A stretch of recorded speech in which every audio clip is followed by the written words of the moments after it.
আসসালামু আলাইকুম। কেমন আছেন সবাই? আশা করি সবাই অনেক ভালো আছেন। আবারও আপনাদের মাঝে হাজির হয়েছি নতুন আরও একটি ভিডিও নিয়ে। সেটি হচ্ছে আমার ভিডিও বেশিরভাগ সময়ই রাস্তার দুপাশ ঘেরা পরিবেশ নিয়েই হয়ে থাকে। আসলে চলার পথে চারদিকের সৌন্দর্য অবলোকন করার সময় ভিডিও ধারণ করার প্রবল ইচ্ছা জাগ্রত হয় বিধায় এই দৃশ্যগুলোই আমি বেশিরভাগ সময় ক্যাপচার করে থাকি। আপনাদের কাছে কেমন লাগে জানি না। তো হঠাৎই দৃশ্যটা আমার মনে দাগ কেটে যায় যে একটু শ্যুট করা যাক। মেঘলা আকাশ, চারিপাশে ভীষণ ভয়ঙ্কর সৌন্দর্য বিকশিত হচ্ছিল। তো যেই বাবা সেই কাজ, ক্যামেরা ওপেন করে ভিডিও ধারণ করা শুরু।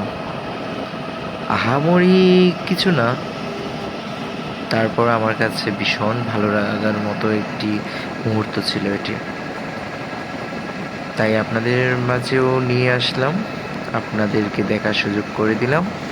আপনারাও দেখুন এবং উপলব্ধি করুন গ্রাম বাংলার যে বর্ষাকালীন, এখন তো বর্ষাকাল না, বৈশাখ মাস, মানে কালবৈশাখীর মানে আসার আগ মুহূর্ত, কত কর্মযোগ্য, কত দৌড়ঝাঁপ গ্রামের মানুষের থাকে, সেই জিনিসগুলো একটু অবলোকন করতে পারবেন। তো এখন চারিদিকেই ধান নেওয়া হচ্ছে, কৃষিকাজে ব্যস্ত সবাই। তো এরই মাঝে যখন আকাশ ঘন কালো মেঘে ঢেকে যায়, তখন চারদিকের মানুষগুলোর মুখটাও কালো অন্ধকার হয়ে যায়। সেটা একমাত্র গ্রামেই আপনি দেখতে পাবেন। আবার যখন দিনের ঝলমলে আলো ফুটে ওঠে, তখন আবার তাদের মুখেও হাসি ফুটে ওঠে।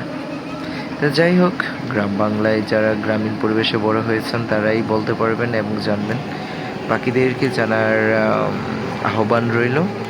সেই সাথে আমার ভিডিওটিও শেষ পর্যায়ে সবাই লাইক এবং কমেন্টস করবেন এবং ভালো থাকবেন, সুস্থ থাকবেন। আল্লাহ হাফেজ।